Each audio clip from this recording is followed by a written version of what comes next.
back here on Sports Talk. I'm joined today by Marissa Tomsky. Marissa, thank you for joining me, and we are going to get into some NFL. Are you excited about this NFL time now? I'm very excited about this NFL time. I'm not sure if I'm excited to talk about my favorite team, but other than that, I'm excited. I love football. You know what? You know what? I agree. You mentioned your favorite team. Let's start it off. The New York Giants. Very disappointing one. Sunday Night Football last week, getting shut out. Yes. I'm sorry to bring up the wounds there. Shut out by the Philadelphia Eagles. I actually had the Giants winning that game.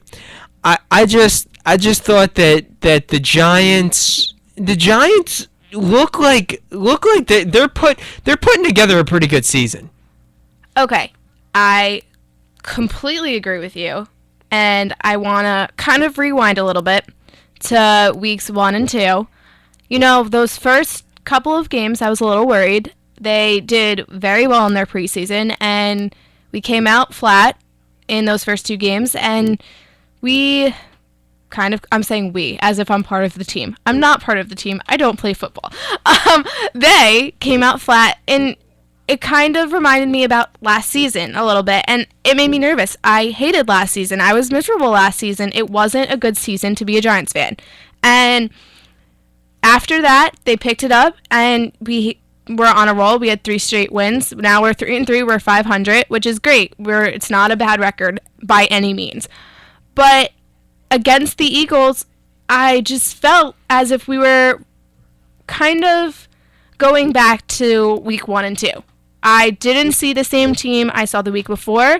I didn't see the same team I saw the 3 weeks before. I saw the team that I saw in weeks 1 and 2, and that made me nervous. And I think what happened was it just went from bad to worse. You know, the Eagles they got an early lead, and clearly they kept it. And I just feel as if the Giants just could not win that day, literally and figuratively. And we had just nothing went right. I turned the game off. I was so upset. I put SVU on because I couldn't. And we had Victor Cruz get hurt, and honestly, I felt at that point we almost picked it up. We almost saw that little spark that we saw the couple weeks earlier. And then he got hurt, and we just shut down. And if you look at Eli Manning's pass yards, 151. The last 3 weeks, he was doing over 300. It was between 300, 400, back to 300. There were no touchdowns. He was 13 for 23. That's horrible. And it was, I can't. It was just a rough Sunday for me. Yeah, you know, I think a big key for the Giants season is going to be this week. Right. I think that they're going up against the Dallas Cowboys, who are 5-1, and coming off of a huge win in Seattle, defeating the defending Super Bowl champion Seattle Seahawks. I'm not saying the Giants have to win the game. That's going to be a tall order. The Cowboys are playing out of their minds right now. DeMarco Murray is putting together one of the best seasons we've seen in recent history. He's the second running back ever to begin a season, or to have, begin a season with 6 straight games in which he's rushed for over 100 yards. Now, I know the downside of it is how much wear and tear is he taking, and it's beating on his body. But the Cowboys are saying, this is working for us, so we got to stick with it. And I think if the Giants can stick with the Cowboys, they don't have to win the game, but if they keep it close and put together a good showing, then I can feel pretty decently about the remaining schedule, about the remainder of the season for the Giants. But if they put out another performance like they did against the Eagles last week, don't see the Giants going anywhere then. And well, let's go back to your earlier comment. You said you had the Giants predicted to win against the Eagles. As a Giants fan, obviously I had the same outcome. But if there was a slight chance that I saw them losing, it was sure not by 27 points. Maybe a touchdown, if not a field goal. So let's just talk about that. And there was that whole Twitter scandal last week between the Eagles and Eli Manning. So you would think that kind of added some fuel to the fire, and they would want to go back into the Eagles stadium and show them, hey, you can't do this and get away with it. And I just saw no fight from them whatsoever. So I completely agree with you. Dallas is a great team. They are going to be a tough team. And if the Giants cannot stick with them, they won't be going anywhere. And it's very tough for me as a Giants fan to be saying that, but from a statistical standpoint, it's completely true. We're 500. We need to stay 500. And last weekend was just a complete letdown. And if you look at the time of possession, it's pretty even. So it's not as if the Eagles had more opportunities than the Giants did. The Giants didn't capitalize on their opportunities.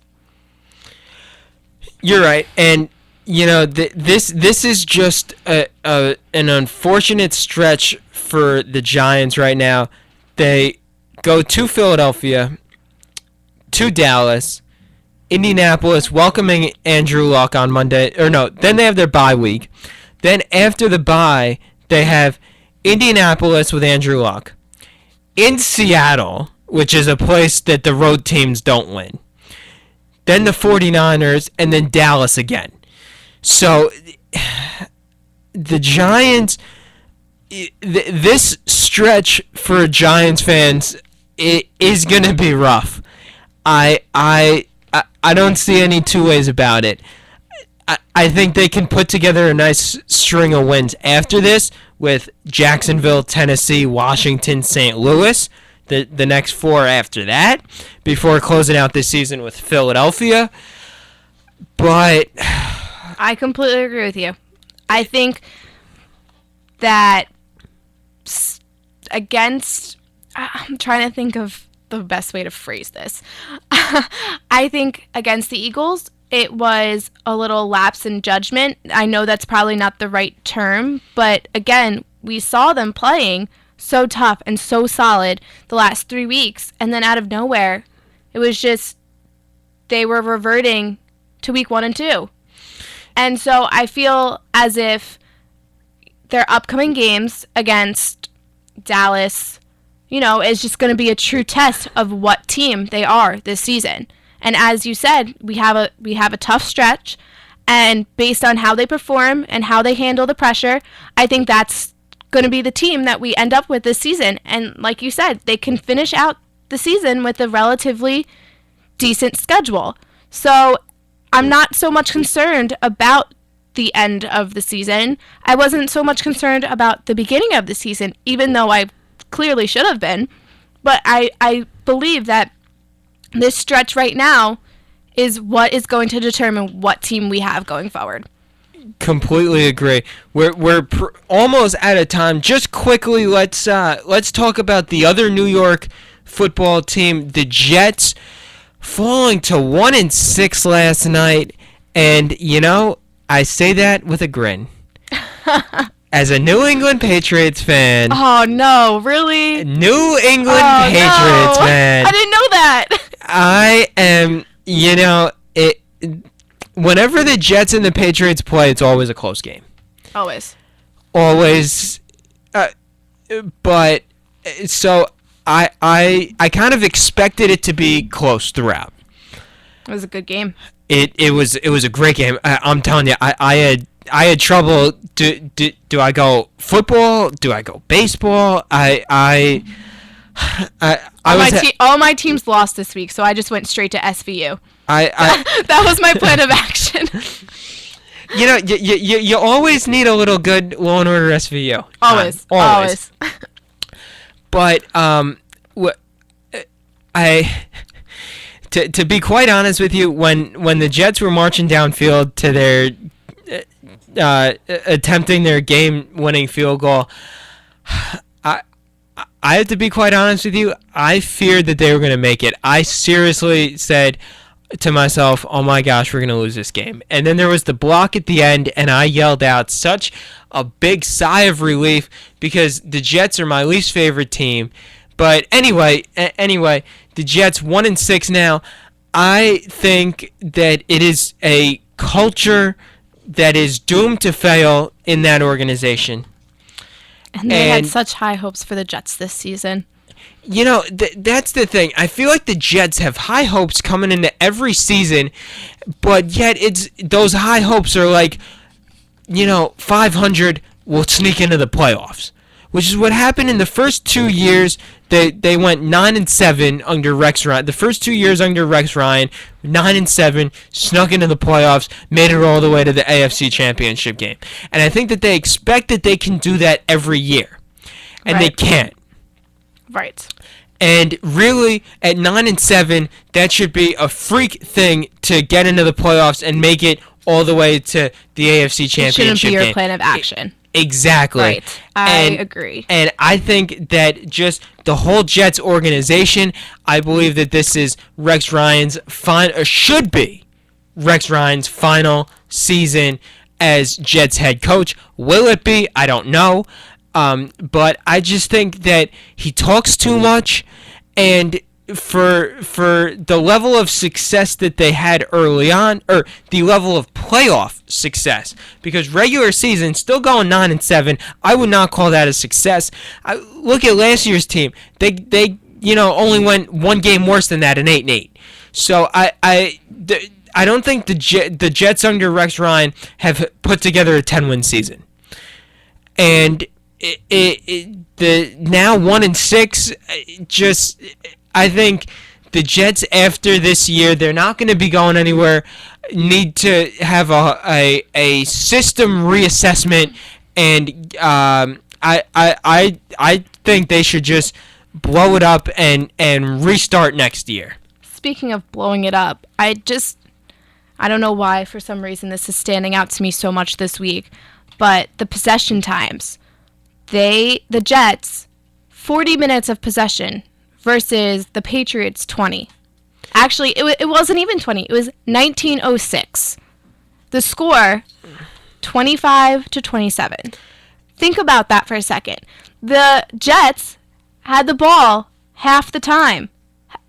Double the time. Not half the time. Double the time. So, if you're given that much, do something with it. Agreed. Excellent stat to send the show off. If you're doubling up time of possession, you should not be losing by 2 points. Marissa, great show today. Thank you for having me. I really enjoyed having you on today.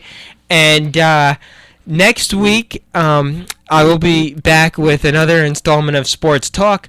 Who my guest is I don't know. Unfortunately, Jack said that he couldn't be joining me anymore on the show. So just one more reason to tune in next week to see who I'm going to be joined by. Maybe I'll come back. Who knows? Who does know? I don't even know. I don't even know what I'm having for lunch. Let's be real. So, Marissa, great show today. Thank you so much for joining us. I hope everyone was able to enjoy a little sports talk on a Friday. Have a good weekend.